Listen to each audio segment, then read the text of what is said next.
Hello viewers, മലയാളികൾക്ക് അധികം അറിയാത്ത ഒരു നോർത്ത് ഇന്ത്യൻ സ്പെഷ്യൽ ഡിഷാണ് ഞാൻ നിങ്ങൾക്ക് പരിചയപ്പെടുത്താൻ പോകുന്നത്. അത് ഒരു സിമ്പിളായിട്ട് നമുക്ക് വെറുതെ നമുക്ക് ബ്രേക്ക്ഫാസ്റ്റ് ആയിട്ടും ഡിന്നറായിട്ടും ഒക്കെ നമുക്ക് കൂട്ടാൻ പറ്റുന്നതേ ഉള്ളൂ. സോ അതിലേക്ക് നമുക്ക് എന്താ വേണ്ടതെന്ന് നോക്കാം.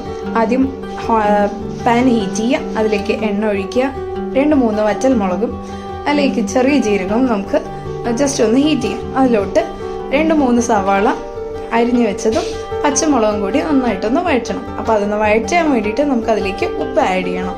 ഉപ്പ് കൂടി ആഡ് ചെയ്ത് നമുക്ക് വേഗം സോട്ട് ചെയ്തെടുക്കാൻ പറ്റും. വഴറ്റിയ ശേഷം അതിലോട്ട് നമുക്ക് ജിഞ്ചർ ഗാർലിക് പേസ്റ്റ് ഏതാണ്ട് ഒരു 2 ടീസ്പൂൺ വേണ്ടി വരും. 2 ജിഞ്ചർ ഗാർലിക് പേസ്റ്റ് ആഡ് ചെയ്ത ശേഷം നന്നായിട്ട് സോട്ട് ചെയ്യാം. ഇതിൻ്റെ മെയിൻ ഇൻഗ്രീഡിയൻ്റ് ആണ് ഈ ബേങ്കൻ എന്ന് പറയുന്നത്, അതായത് എഗ് പ്ലാന്റ്.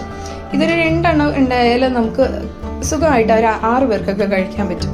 ഇതിനെയാണ് മെയിൻ പ്രോസസ്സ്. ഇത് നമുക്കൊന്ന് തീയിലൊന്ന് ചുട്ടെടുക്കണം. ആ ചുട്ടെടുക്കാനായിട്ട് ജസ്റ്റ് ഒന്ന് ടൂത്ത് പിക്കോ അല്ലെങ്കിൽ ഫോർക്ക് കൊണ്ടോ ഒന്ന് കുത്തിയെടുത്ത ശേഷം ജസ്റ്റ് ഓയിലൊന്ന് അതിലിട്ട് തടവിയിട്ട് നമുക്ക് ഗ്യാസിൽ തന്നെ ഒന്ന് തിരിച്ച് നമുക്ക് ചുട്ടെടുക്കാൻ പറ്റുന്നതേ ഉള്ളൂ.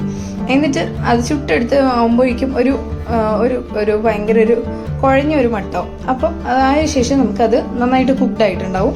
കുക്ക് ചെയ്യുമ്പോൾ അതിൻ്റെ സ്കിന്നൊക്കെ റിമൂവ് ചെയ്തേക്കും. എന്നിട്ട് അതിലേക്ക് 3 തക്കാളി ചെറുതായിട്ട് അരിഞ്ഞത് നമുക്കത് ആഡ് ചെയ്യാം. നന്നായിട്ട് ഒന്ന് ഇളക്കണം.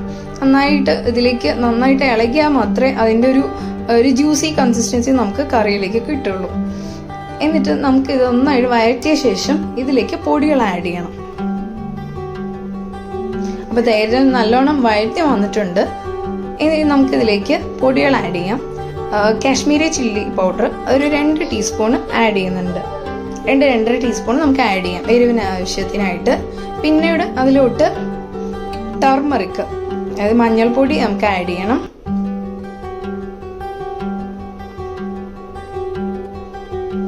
കാൽ ടീസ്പൂൺ മഞ്ഞൾപ്പൊടി, ഒരു ടീസ്പൂൺ 1.5 ടീസ്പൂണ് മല്ലിപ്പൊടി ഇതിലിട്ട് നമുക്ക് ആവശ്യത്തിന് ചേർക്കണം.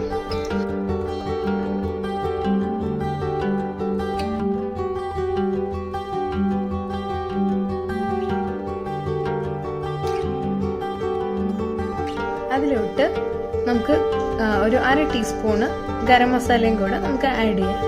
4 ചേർത്ത ശേഷം നമുക്ക് നന്നായിട്ടൊന്ന് വഴച്ചെടുക്കാം.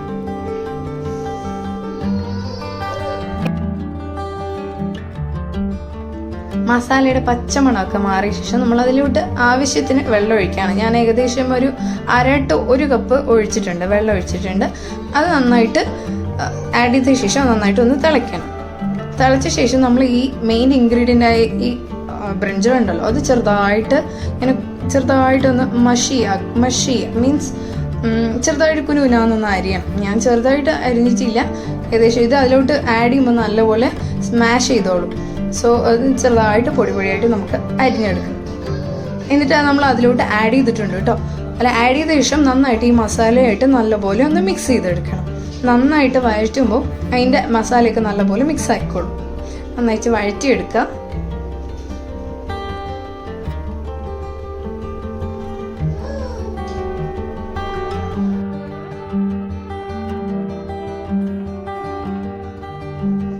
നല്ലപോലെ നന്നായിട്ടൊന്ന് മസാലയൊക്കെ ഒന്ന് നന്നായിട്ട് ഇതായി വരണം കേട്ടോ.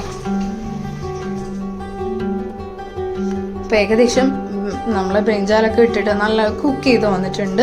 അപ്പോൾ നമുക്കിതിലേക്ക് വെള്ളം ഇനിയും കൂടെ തിക്നെസ് വേണ്ടെന്നുള്ളവർക്ക് നമുക്ക് ആഡ് ചെയ്യാം, കുറച്ചുകൂടി വെള്ളം ആഡ് ചെയ്യാവുന്നേ ഉള്ളൂ. ആൻഡ് ഫൈനലായിട്ട് നമുക്ക് മല്ലിയില ചോപ്പ് ചെയ്ത് ആഡ് ചെയ്യാം. അത്യാവശ്യം മല്ലിയില ചോപ്പ് ചെയ്ത് നന്നായിട്ട് ആഡ് ചെയ്യാം. ഞങ്ങൾ സാധാരണ ഈ തിക്നെസ്സിലാണ് കേട്ടോ ഇവിടെ ഉണ്ടാക്കാറ്. കാരണം ഇങ്ങനെ തിക്നെസ്സിൽ കഴിക്കുമ്പോൾ ഭയങ്കരമായിട്ട് നല്ല ടേസ്റ്റിയാണ്. നമുക്ക് ചപ്പാത്തിൻ്റെ കൂടെയും നാനിൻ്റെ കൂടെയും പൊറോട്ടൻ്റെ കൂടെയൊക്കെ നമുക്ക് കഴിക്കാവുന്നതേ ഉള്ളൂ. ഫൈനലി നമുക്ക് ബട്ടർ ആഡ് ചെയ്യാം. അതിലോട്ട് ഞാനൊരു 25 ഗ്രാംസ് അതിനകത്തായിട്ടൊരു ബട്ടർ ചേർത്തിട്ടുള്ളൂ. അതാണ് അതിൻ്റെ ഹൈലൈറ്റ് എന്ന് പറയുന്നത്. ഇത് ആഡ് ചെയ്യുമ്പോൾ ഇത് ടേസ്റ്റ് ഒന്നുകൂടി എൻഹാൻസ് ചെയ്ത് കിട്ടും കേട്ടോ. നമ്മൾ ബട്ടർ ആഡ് ചെയ്തിട്ട് ഇത് നമ്മൾ ആ കറിയിലോട്ട് ജസ്റ്റ് ഒന്ന് കവർ ചെയ്തെടുക്കുകയാണ്. കവർ ചെയ്ത ശേഷം നമ്മളൊരു ലിഡ് ഇട്ടിട്ട് അടച്ചു വെച്ചൊരു 5 മിനിറ്റ് നമ്മൾ വേവിക്കുകയാണ്.